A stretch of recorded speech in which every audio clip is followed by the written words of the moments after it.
So dear friends, for today's session, the topic that I have chosen is research ethics. I repeat, the topic that I have chosen for today's presentation is research ethics. And I have divided my presentation into three parts.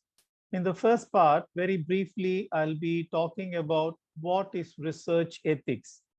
In the second part, which would form the core of my presentation, I would be talking a little elaborately on research misconduct, and I'll be highlighting 25 crucial issues when I talk about research misconduct.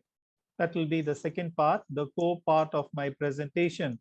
And towards the end, very briefly, when we talk about research ethics, what is the Indian scenario like? So I would like to comment on it very briefly. So this is how I have divided my presentation. Now, my first slide. In my first slide, very briefly, I would like to talk about what is research from a humanities point of view and also from a social science point of view. Now, from a humanities point of view, particularly from a literary perspective, this is how I would like to define research.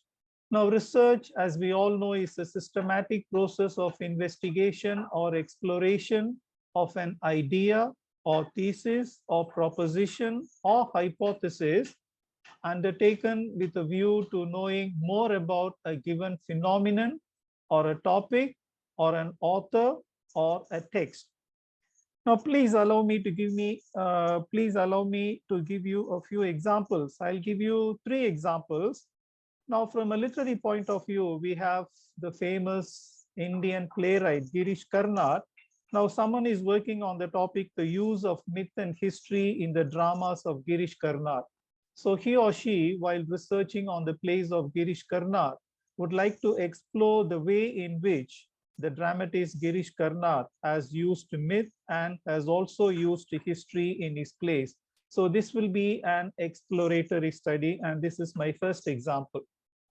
Now, in my university, one of my friends in the Department of Sociology, he did a very good study on the correlation between caste and alcoholism, and the findings were very revealing.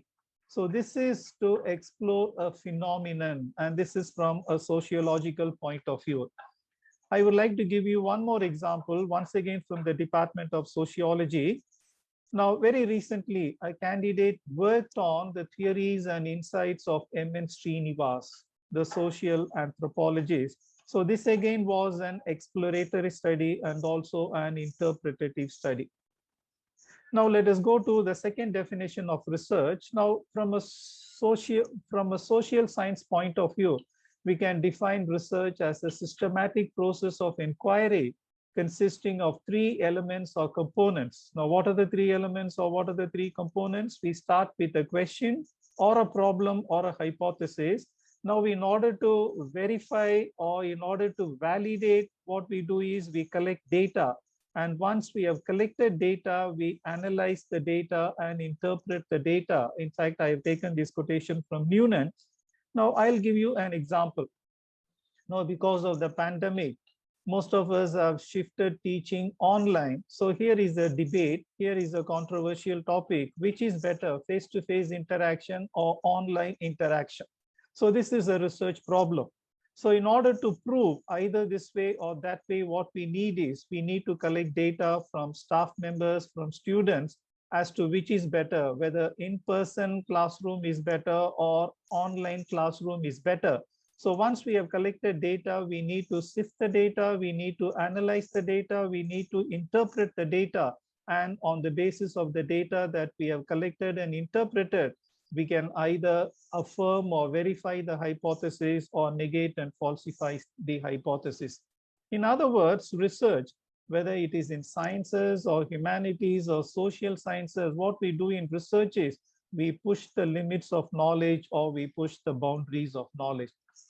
Now that I have talked about research very briefly, I would like to answer the question, what is ethics? Because the entire session is on research ethics. Now, as we all know, research is a component of philosophy, whether it is Western philosophy or Eastern philosophy. When we talk of philosophy, we talk of four key areas. We talk of metaphysics, we talk of epistemology, we talk of logic, we talk of ethics, and some would also include aesthetics. Very briefly, what is epistemology? Now, epistemology, as we all know, has come from the word episteme. So epistemology is one of the components of philosophy, and it deals with the theory of knowledge. Metaphysics is also one of the components of philosophy, and it deals with the ultimate issues or the ultimate questions in life. And the scholastics philosophers would define metaphysics as the study of being as being, and logic, as we all know, whether it is inductive or deductive, it helps us to think clearly and critically. Now, ethics, please look at the second paragraph. Ethics or moral philosophy is the philosophical study of morality, particularly conceived as a set of standards of right and wrong conduct, or good or bad, or what is legitimate and acceptable. In other words, the action that I do, is it right or wrong? What I speak, is it acceptable or not acceptable? My research methodology, is it legitimate or non-legitimate? Is it acceptable or not acceptable? So therefore, ethics talks about what is right and wrong. It talks about what is good and bad. It talks about what is legitimate and what is not legitimate. And it also talks about what is acceptable and what is not acceptable. Now that we have defined ethics in a broad sense, let us narrow it down and let us talk about research ethics, and we will also talk about academic integrity. Now, what is research ethics? Now we talk of business ethics, we talk of medical ethics. Just as we talk of business ethics and medical ethics in the domain of research, we can also talk of research ethics.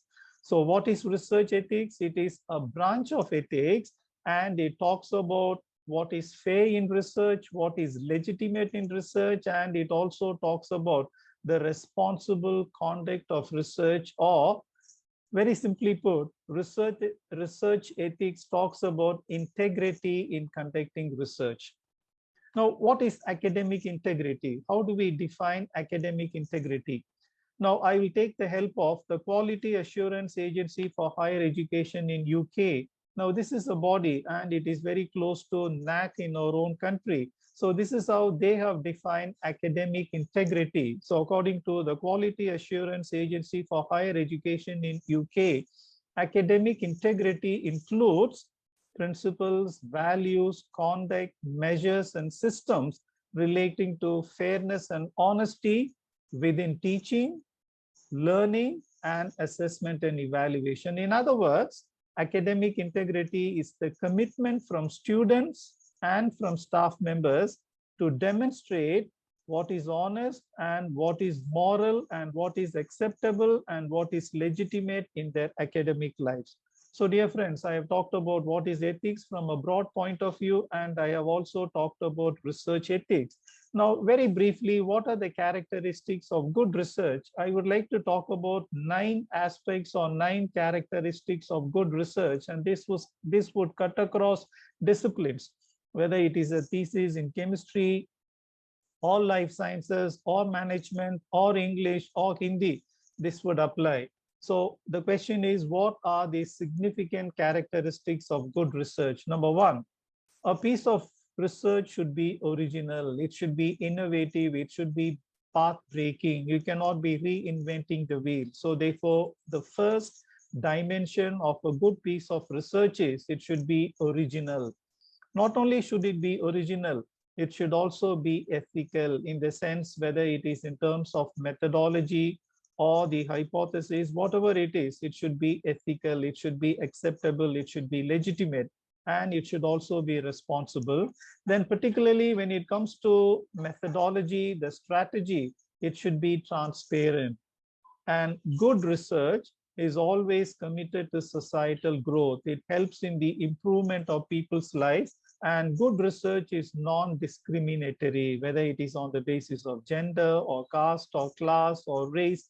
It is non-discriminatory, and it is sensitive to gender and socio-cultural factors, and it is also ecologically sensitive. Now that today we talk a lot about climate change, A good piece of research should be ecologically sensitive, and ultimately it should be legally tenable. So dear friends, this is the first part of my presentation. So in the first part of the presentation, I have answered three questions. So the first question that I answered was, what is research? I try to answer it. I try to address it from a general point of view, particularly and also particularly from a social science point of view. Then I talked about what is ethics from a broad perspective, and I talked about what is research ethics. Then I listed 9 characteristics of good research. So dear friends, the second part of my presentation, and this is the core of my presentation. So in this section, I would be talking about research misconduct, fraudulent research practices or corrupt research practices. And the reason why I would like to talk about corrupt research practices is, once we become aware of it, we can certainly avoid these corrupt research practices. And I would be talking about 25 crucial issues as far as research misconduct is concerned. Now, the first one is, whether it is in sciences or languages or humanities or social sciences, the blatant crime as far as research is concerned is outsourcing the entire research work or outsourcing the entire research project. Now, all over the country, whether it is in South India or North India or East India or West India, whether it is in Chennai or Delhi or Mumbai, the fact is, we can buy a PhD thesis or an MPhil thesis or an MA thesis, and this is in all disciplines. Okay, I need a PhD thesis in English language and literature. All that I have to do is I have to contact an agent, or very often, at least in the South, you need in contact an agent, you go to a Xerox center, you go to a photocopying center. So they have the thesis available for you, and they tell you, okay, here are economics thesis, here are thesis in sociology, here are thesis in science. So you can pick and choose. So therefore, the first fraudulent practice and the most glaring fraudulent practice as far as research is concerned is outsourcing the entire research work or outsourcing the entire research project. So these days, students can buy a PhD thesis, and this comes as a package. Very interestingly, this comes as a package. This includes registration to arranging the Viva OC. Okay, so this is the first practice.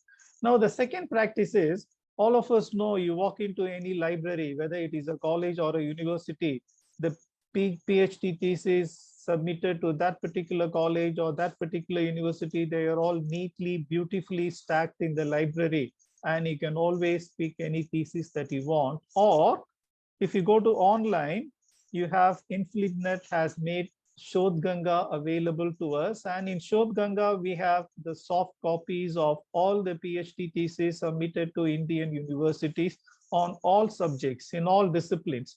So the second major fraudulent research practice is rehashing or reusing available materials, either partially or substantially. In other words, what students do is they cut, copy, paste, not from a single source, from multiple sources. If you do it from a single source, then it would be plagiarism.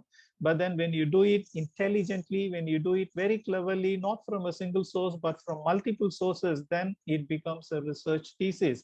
So therefore, the second glaring fraudulent practice in research is rehashing or reusing available materials, that is cut, copy, and paste from multiple sources. Now, the third major fraudulent practice is fabricating data. And I'll give you some examples. So what do I mean by fabricating data? Now, without conducting the experiments or without undertaking the field work, what you do is you produce data, you create data, you fabricate data. Now, here is an interesting example, and this is a real example.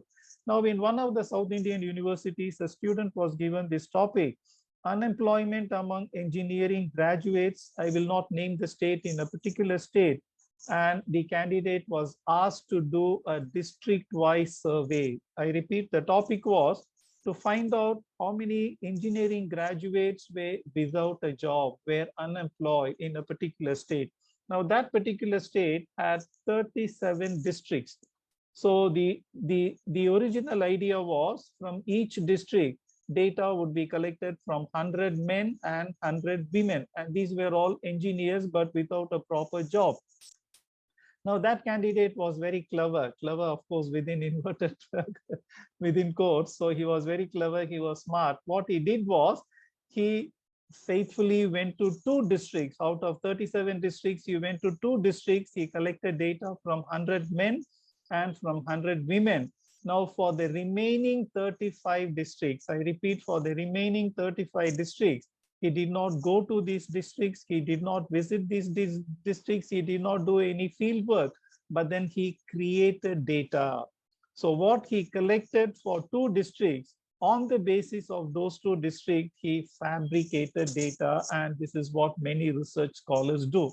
So therefore, the third glaring fraudulent practice as far as research is concerned, without conducting the experiment, okay, whether it is physics or geology or chemistry or in social sciences, without undertaking field work, you produce data, you create data, and you fabricate data. Now, the fourth one, you have collected data. Maybe you're a student of science, maybe you're a student of chemistry, you have done some experiments in your lab, so you have collected data, or you are a student of social sciences, maybe management, maybe education, maybe applied linguistics, maybe commerce, you have collected data. But then you're not happy with the data because your hypothesis was to prove something or to disprove something, but then the data that you have collected, the data points to a contrary position. So therefore, you're not happy with the data you have collected. So what do? You have the temptation to tamper with the data that you have collected.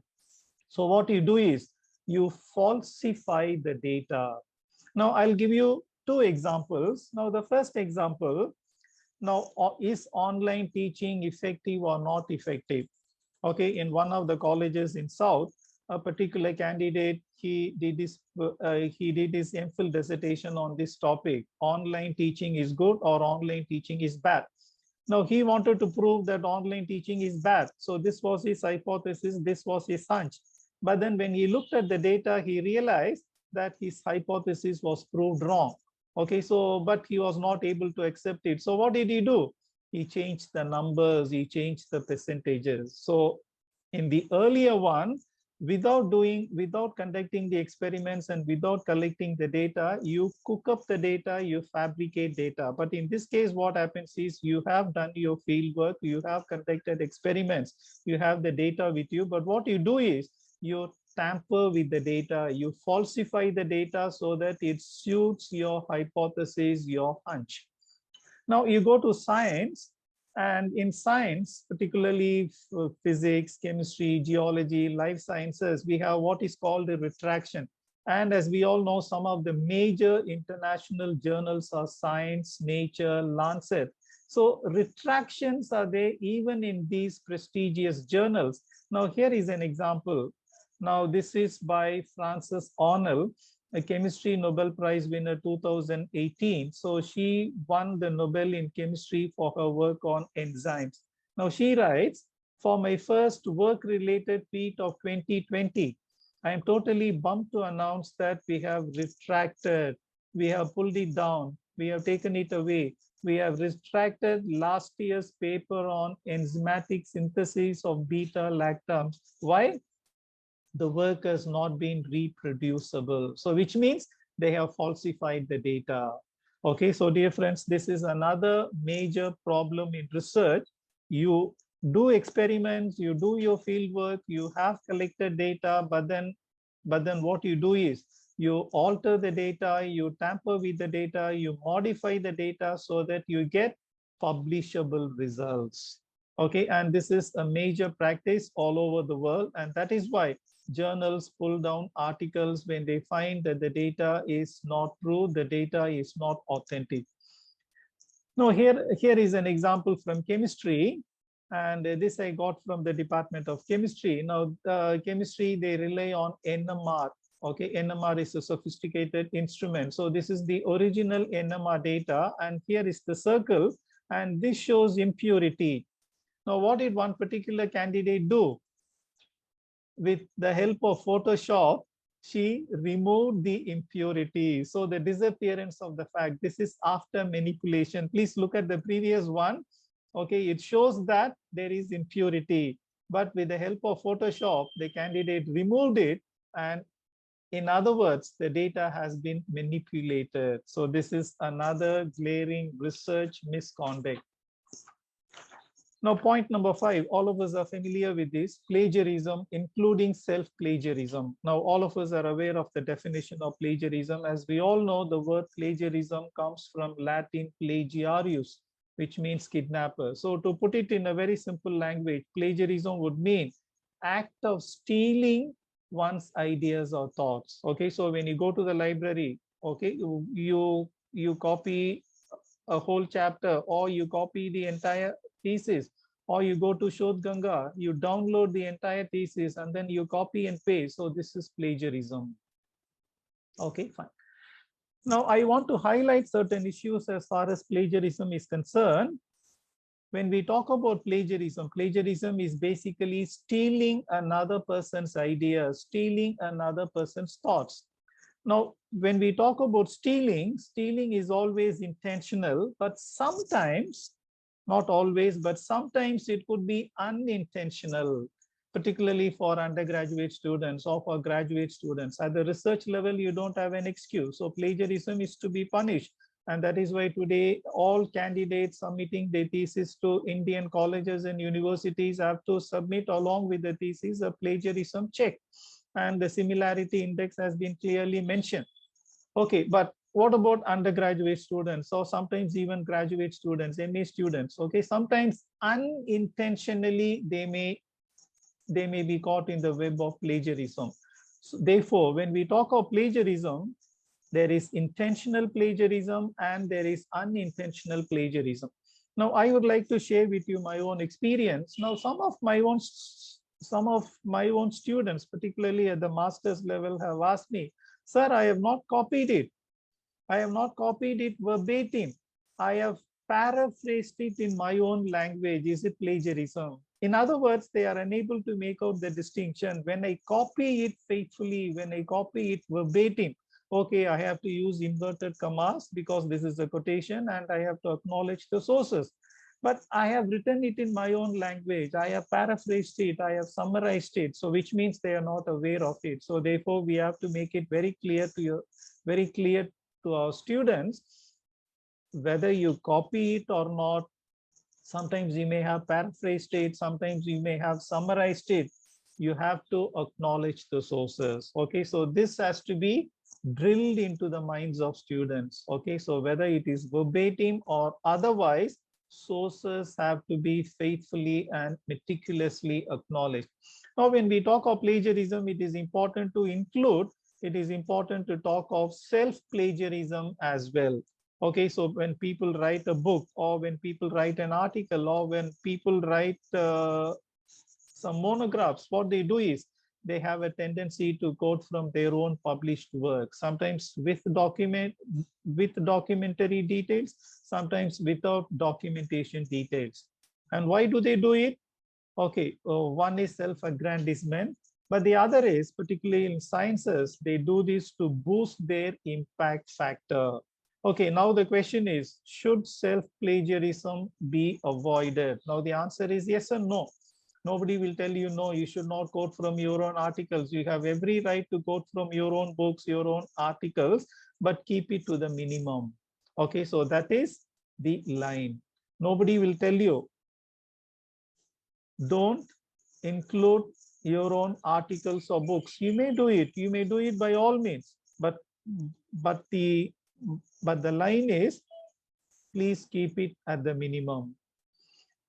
Okay, now we go to a next important topic. So this is dealing with human subjects, dealing with human participants, particularly in social sciences research, but a lot more in the domain of medical research. Fine. Now recently, one of the medical colleges in South India, they undertook a research. Now, all of us must have read in newspapers. Okay, so because of COVID, we have been asked to take vaccines. And as far as India is concerned, we all know 2 different vaccines are available, Covaxin and Covishield. They said Sputnik would be made available, but so far, I think it has not been made available. So Covaxin and Covishield. And the practice is, if it is Covaxin, the first dose and the second dose should be Covaxin. And if it is Covishield, the first dose and the second dose should be Covishield. Now, in some villages, this was reported in the media, in some villages, what happened was, maybe they were not aware of it, the two vaccines were mixed up. Maybe the first shot was Covaxin and the second shot was Covishield, or the first shot was Covishield and the second shot was Covaxin. Now, this raised a lot of fears.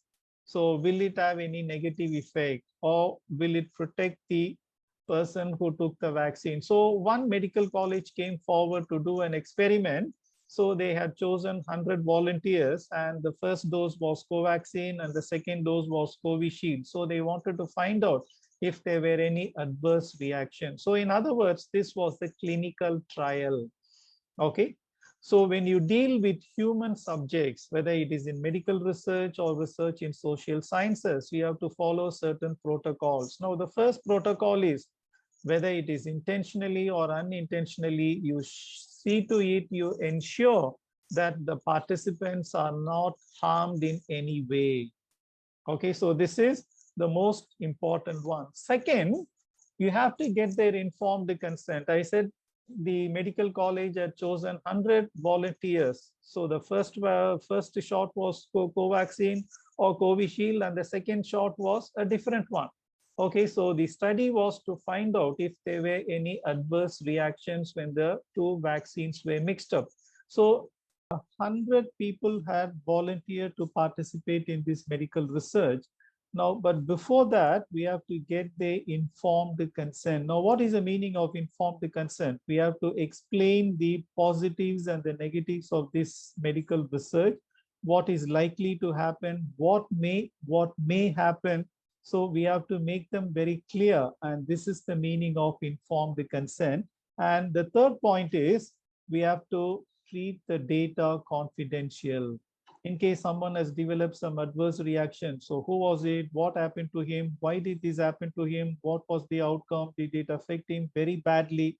So the data has to be treated very confidentially. So the first three are very important. Now, when you do social science research, particularly when you go to villages, when you go to slums to collect data, you should not be intrusive. Okay, you should respect their space. Okay, a lot of candidates, what they do is, when they go to villages to collect data, they don't respect them, they don't respect the people.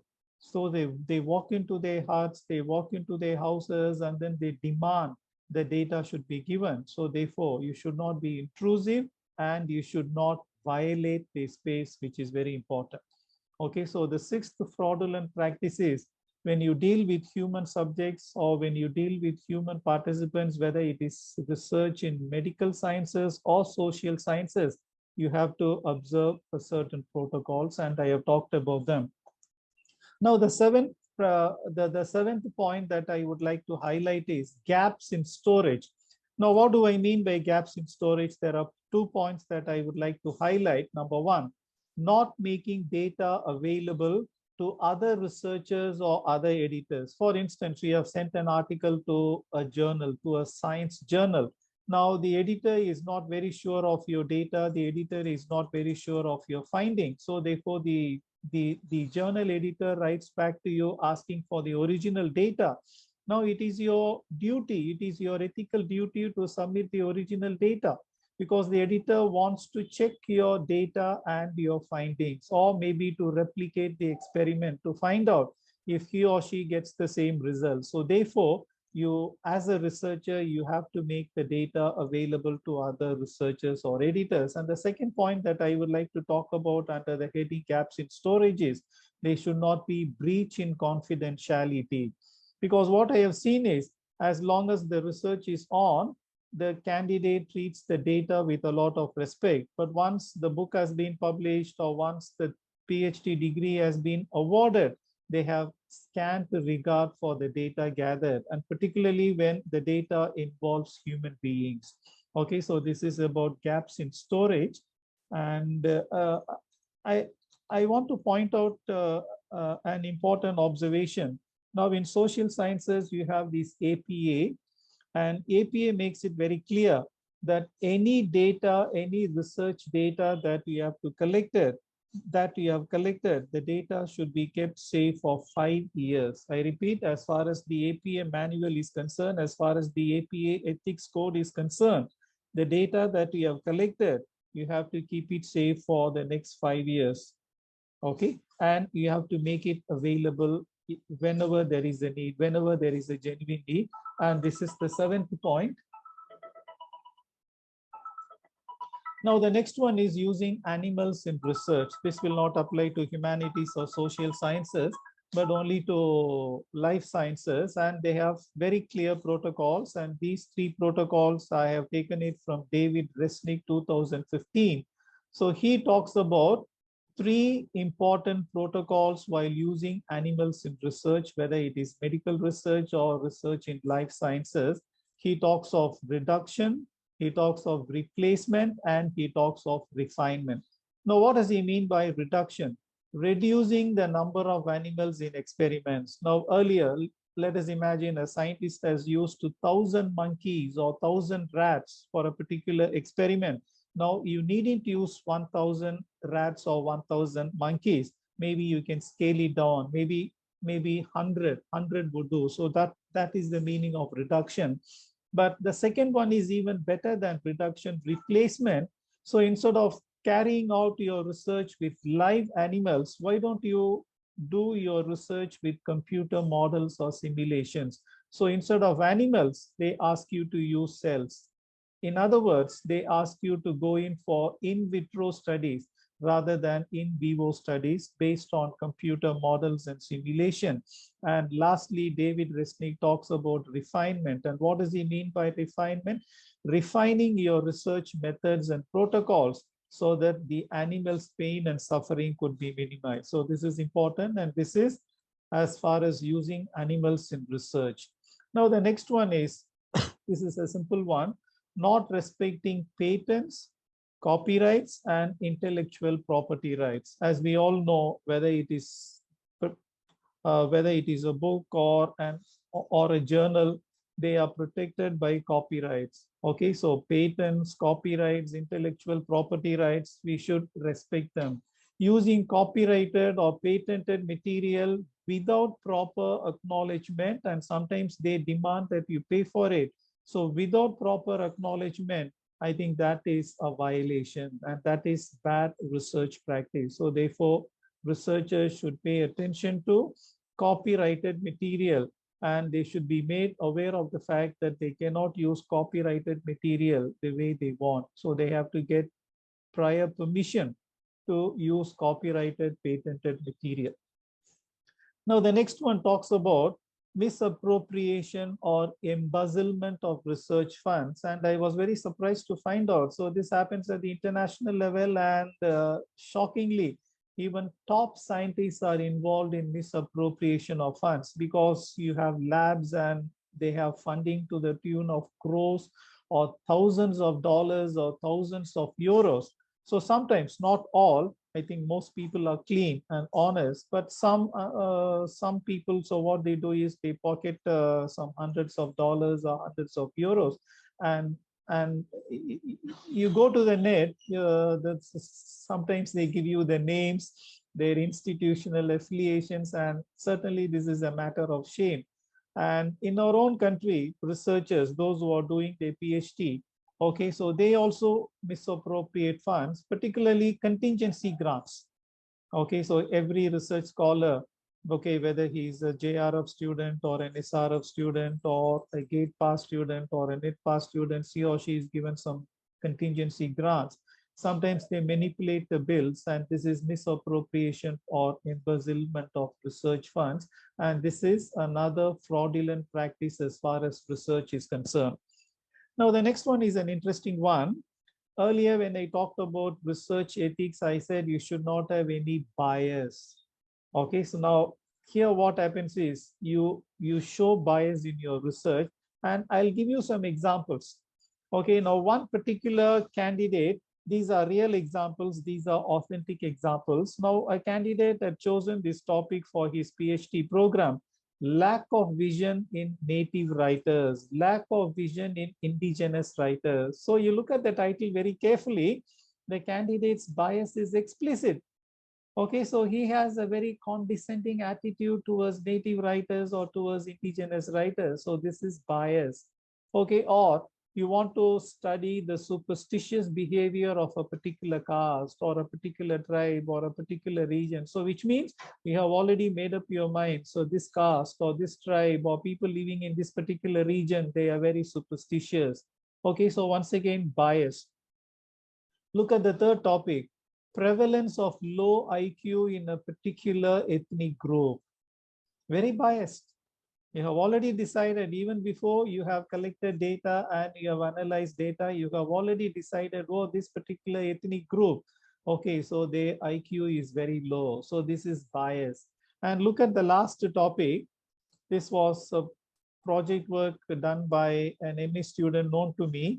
Lack of leadership skills in rural students. Okay, so bias, showing bias in your research. So this is another unethical practice as far as research is concerned. Now, the 12th one talks about covert research. Now, what exactly do I mean by covert research? I'll give you 3 examples. Now, observing the participants without their knowledge and consent. I'll give you an example. Now, I teach English. Now, in English, we have this English language teaching, and we also have applied linguistics. And one of the interesting concepts in applied linguistics is code switching and code mixing. Okay, what is this code switching and code mixing?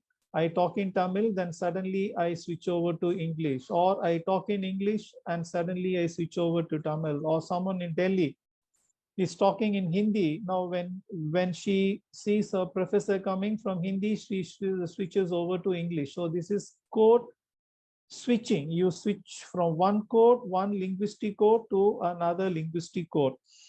Now, a research scholar known to me, he was collecting data as to what percentage of code switching and code mixing happens in a particular college or in a particular university. So what he would do is, he would literally go behind students, and without their knowledge and without their consent, he would tape record whatever they were discussing or whatever conversations they had. I mean, the purpose was a research purpose, motivated by research. He wanted to find out how much of Tamil and how much of English, because his research was on code mixing and code switching.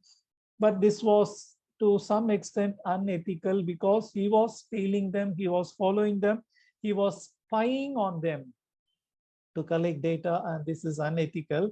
And in anthropology, we talk about 2 different perspectives, an emic perspective and an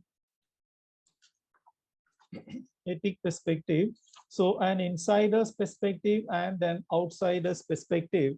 So very often what happens is, particularly in ethnographic studies, they try to get data, they spy on them to get an insider's data. That is an emic perspective. And look at the last one, photographing or videographing.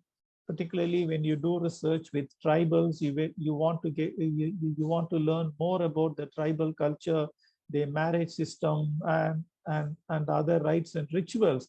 You don't have a right to photograph or videograph them without their explicit knowledge and concern. So I have given you 3 examples, and all the 3 examples would figure under covert research. And this is an important dimension as far as research ethics is concerned. Now, the 13th point that I want to highlight is this: stealing data from your colleagues and stealing data from your peers. Now, this happens at the top level. This happens at the bottom level, and surprisingly and shockingly, this happens at the top level also. Now, most of us are aware of the fact. So this happens in some of the top labs in the country. I repeat, this happens in some of the top labs in the country. At least I have heard of one nationally and internationally known professor. I will not divulge the details. I will not tell you from which lab or which discipline he is. Now, what happens is, since he is an eminent scientist and an eminent researcher, journals from all over the world send articles to him for peer review. Now, this gentleman, he has a very bad habit. If he comes across a very interesting article, even before he gives his comments, even before he shares his feedback with the journal editors, he tries to he tries to initiate a similar experiment in his own lab. Okay. Uh, uh, I think I cannot share more details than this.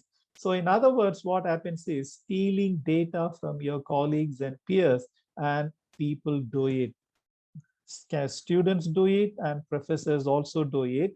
And I'll give you one more example from a social science department known to me. The candidate had produced a questionnaire and he had submitted it to his supervisor and asked him to check and validate the questionnaire. But what did the supervisor do? He used that questionnaire for his own project. And this is stealing data from students. So the 13th research fraudulent practice that I would like to highlight is students as well as professors, they steal data from their colleagues and peers, and this is an unethical practice. Now, the 14th practice that I would like to talk of is construct validity.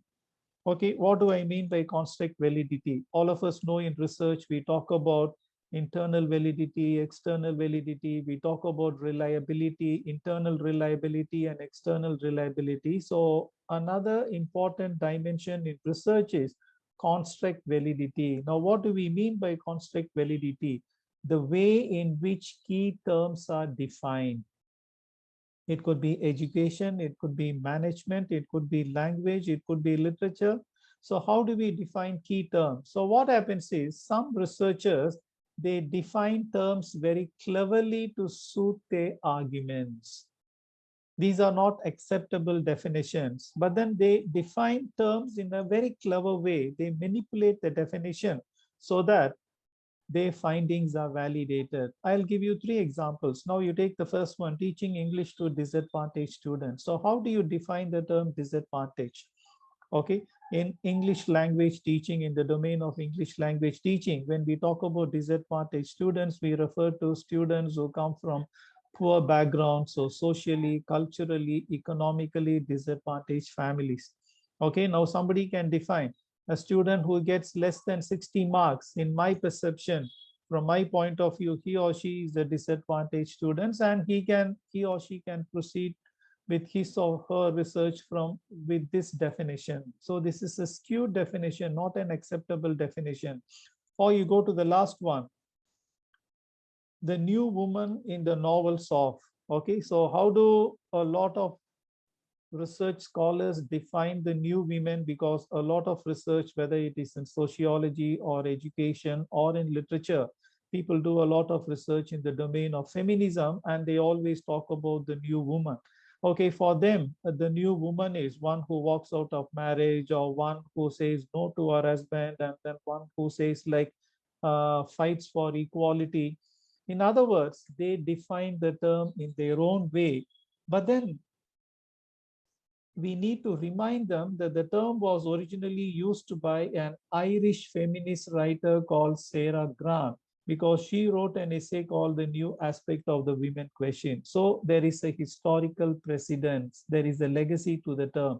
So the 14th point talks about some researchers defining key terms in their own way so that it suits them. And this is another unethical practice. Now, the 15th one is not a very serious one. It is a minor one, not acknowledging help taken from others, including lab assistants, junior assistants, and student researchers. Now, this we see in many labs. Okay, they have the first author, second author, third author, corresponding author. Okay, so sometimes what happens is professors, they don't acknowledge the help that the students have given them. And I would like to read out the APA Ethics Code. I would like to read out a sentence from APA Ethics Code. Now, the APA Ethics Code makes it very clear. Faculty advisors should discuss publication credit with students as early as feasible and throughout the publication process as appropriate. Otherwise, what happens is the student, he must have slogged, she must have slogged, he must have spent long hours in the lab, she must have spent long hours in the lab, hoping that his or her name would be included in the article. But then when his name is not included, when her name is not included, so the candidate is in for disappointment. So authorship is very important, and particularly when you go up the academic ladder, you should be generous, okay, to include, to acknowledge the help given by your students, including lab assistants and junior assistants. Now, this is an interesting one. Number 16, another unethical practice, giving authorship to someone who has not contributed directly and substantially. I'll give you two examples. I know a professor, whatever he writes, he includes his wife's name. What is her contribution? Her contribution is nil, but invariably he would include his wife's name. Okay, so this is giving authorship to someone who has not at all contributed to the research, either directly or indirectly. And look at the second one, quid pro quid. Okay, I'll include your name in my article, and you should also include my name in your article. So this is a deal between us. And there are other pressures also, and we know sometimes even students are sexually harassed. Okay, so this is an unethical practice, giving authorship to someone who has not contributed directly and substantially. Now 17, citing from sources that are not directly and strictly connected to your research. For instance, I am writing an article. My friend has written a book. So what do I do? In order to promote my friend's book, I include a quote from his or her book. Why? Not that the quote is directly relevant to my arguments, but I want to promote my friend's book. Okay, so citing from sources that are not directly and strictly connected to research. Why do they do this, particularly in sciences? So that his or her impact factor would go up. Now 18, this happens in humanities, publishing the same data with slight modifications, with very slight modifications in different journals. Now, I have given an example. This applies to humanities as well as sciences, but largely humanities, particularly literature. Now, look at the 4 topics. Myth in Divakaruni's The Palace of Illusions. Divakaruni is a diasporic writer. The Palace of Illusions is one of her famous novels, wherein she has narrated the Mahabharata story from her point of view, from a feminist point of view. Okay. Now the content is the same. With some minor changes, the candidate has made it into 4 different articles. Myth in Divakaruni's The Palace of Illusions.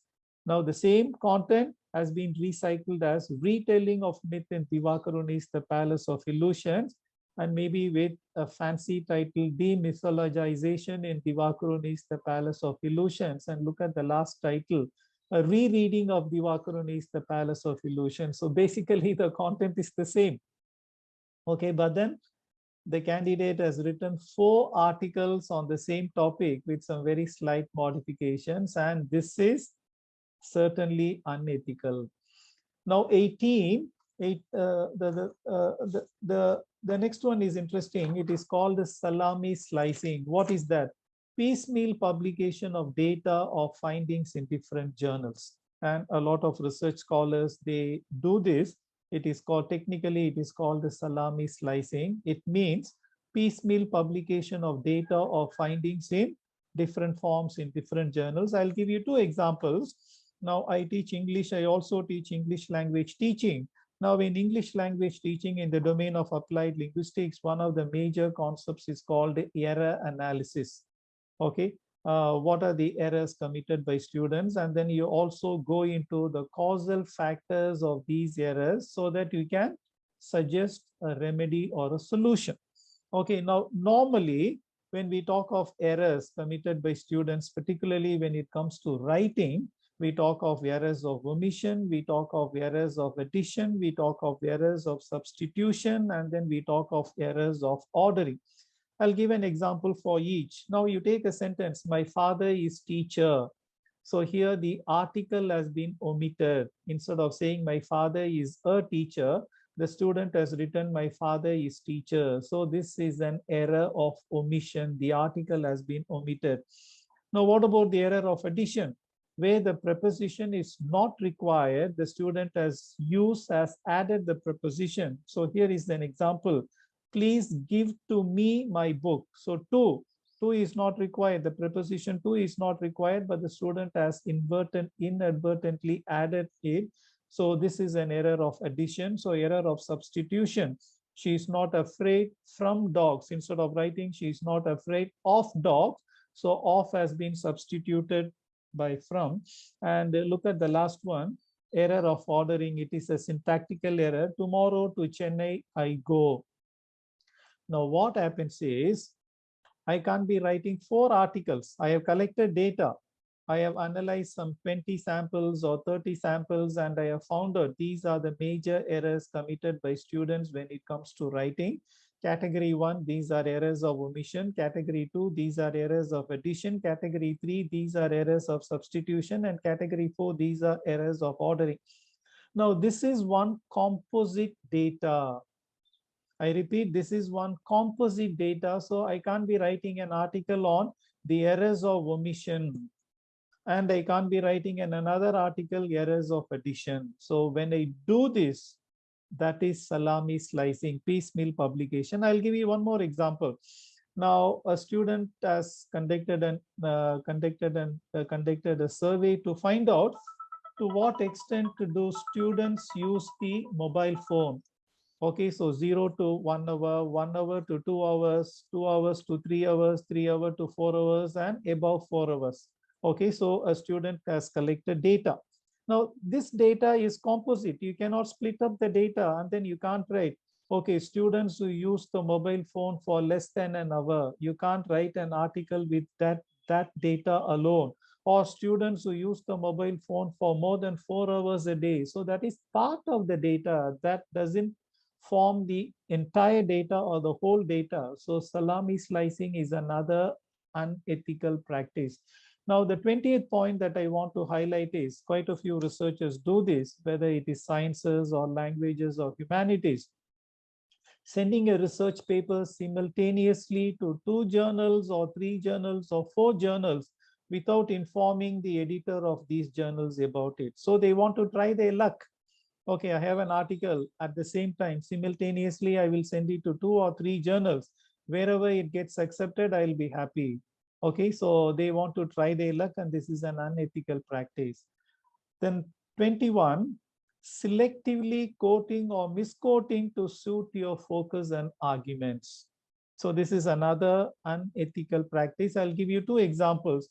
All of us are familiar with Marx's famous statement, religion is the opium of the people. Okay, now what was the context? The context was poor people, those living below the poverty line, they want to console themselves, telling themselves and consoling themselves that they will go to heaven. So in that context, Marx says religion is the opium of the people. The poor people telling themselves that religion is the opium. Okay, so religion will take them to heaven. Okay, but what do other researchers do? So some researchers, they quote it out of place and say, capitalists, they use religion in order to deceive the masses. Now, this is a wrong way of looking at the famous statement by Karl Marx. I'll give you another example. Now, in the 1990s, in English language teaching, when they were talking about different methods to teach English, and this was promoted by the British Council in India, they talked about the different methods and strategies to teach English. At that time, the English Studies officer at British Council, Chennai, he wrote a wonderful article in TESOL Quarterly and international journals. There is no best method. Now a research student has written an essay. According to N.S. Prabhu, there is no best method in English language teaching. Now, this is a misunderstanding of the original statement by N.S. Prabhu. Now, what N.S. Prabhu meant is, he did not say that there is no best method. What he said is, the definition of which is better or which is best would vary depending upon the context, depending upon the students, and depending on what you teach. So you can't say there is one method which is applicable to all contexts and to all categories of students. So it varies. So what you do is when you selectively quote or misquote to suit your focus and arguments, that is unethical. So point number 22, and a lot of research scholars do it without actually reading a book or article. They include it in works cited or reference or bibliography. The reason, they want to pad up the bibliography and so that it looks very impressive. So they do it. And 23, all of us are familiar with this, predatory journals. Okay, so what do? You pay and then you get your papers published. You pay and get your papers published. So that is an easy way out. So the UGC has come up with new norms. So the UG has made it very clear. They have prepared a list called the UGC CARE list. K means Consortium for Academic Research and Ethics. So UGC has made it very clear. Only those articles published in UGC CARE list will be accepted for CAS and for other benefits. Okay, so this is predatory journals. And the 24th one, skipping or ignoring research protocols and short-circuiting the research project. I want to talk about 4. I'll go through it very quickly. Now, as far as English literature students are concerned, what do? How do they short-circuit the research project? They don't do a proper literature survey. So this is how they skip that step. In social sciences, some scholars, they skip the pilot study and some skip the pre-test also. They have the post-test and on the basis of that data, they can cook up the data for the pre-test. Okay, now in science, particularly chemistry, they have to redo experiments 2 times, 3 times, 4 times in order to check the veracity and the validity of the data. But what some students do it, instead of doing it 2 times or instead of doing it 3 times or 4 times, they do it only once, but then they fabricate data. Now, the last point is using the data collected for research for other purposes with or without the participants and supervisors' knowledge and consent. Okay, so you're doing your PhD research work, so you collect data. Now, after you have been awarded your degree, your PhD degree, what do you do with the data? You can misuse the data. You can use it for other purposes. Now, I'll give you one example. Now, in one of the South Indian universities, a student had collected data because he was doing his research project on the incidence of poverty in a particular village. So how many families are below the poverty line? So he wanted to find out. So this was on the basis of both primary data and secondary data. So he found out how many people were poor. So the correlation between caste and poverty, religion and poverty, gender and poverty. Now what he did was, after the degree was awarded, he passed on the data to a political party because they were collecting data in this village.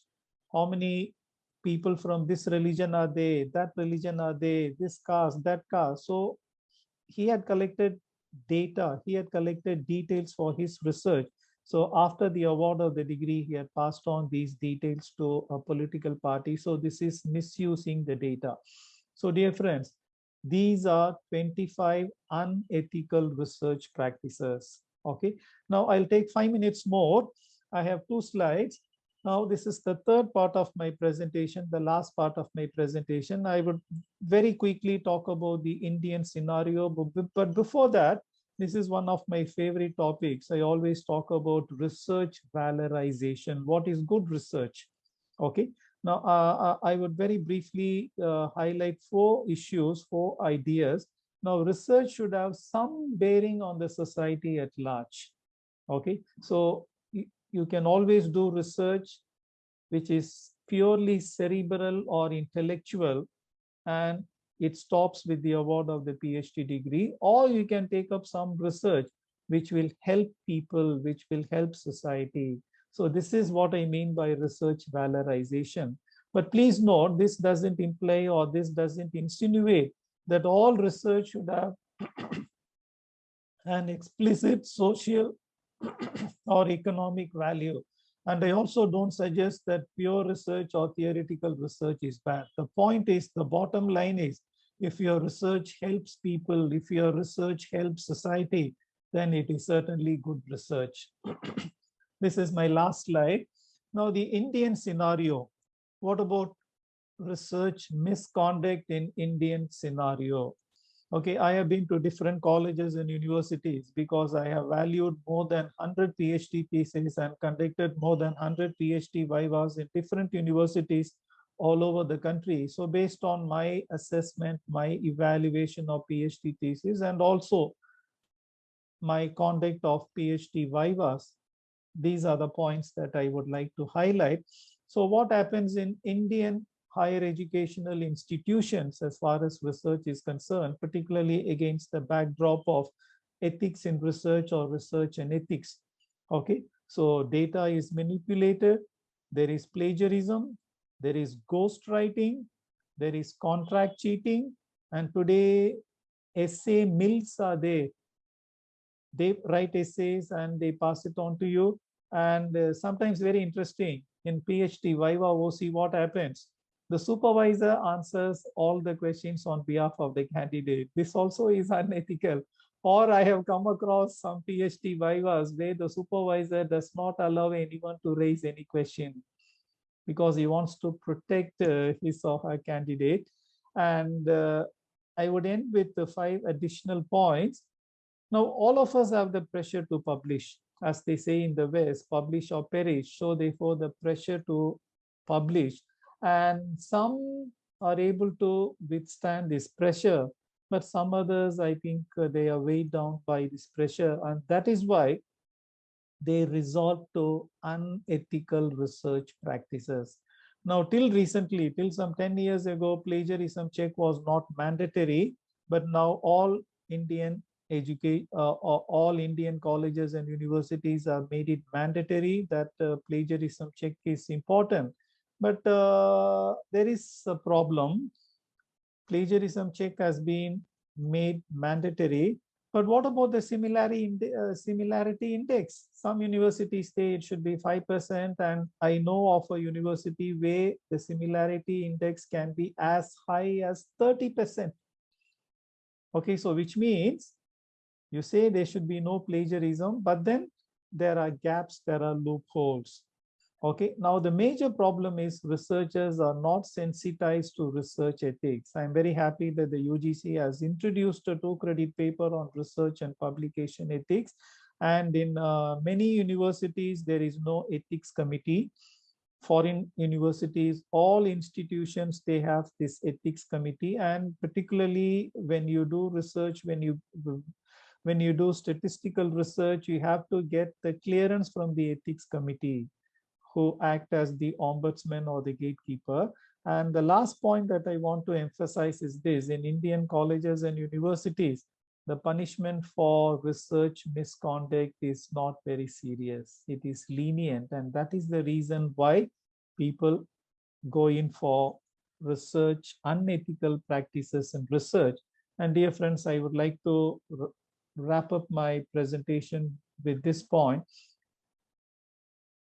People cheat. People cheat. Cheating in higher education, especially in research, is a serious societal problem. But there is a lot of repercussion. A student who buys his PhD degree, what kind of a student will he turn out to be? He will be incompetent, dishonest, and such people are a threat to our society. Okay, so therefore, let us discourage our students from unethical research practices, but more importantly, let us educate them so that they do not indulge in unethical research practices. Thank you.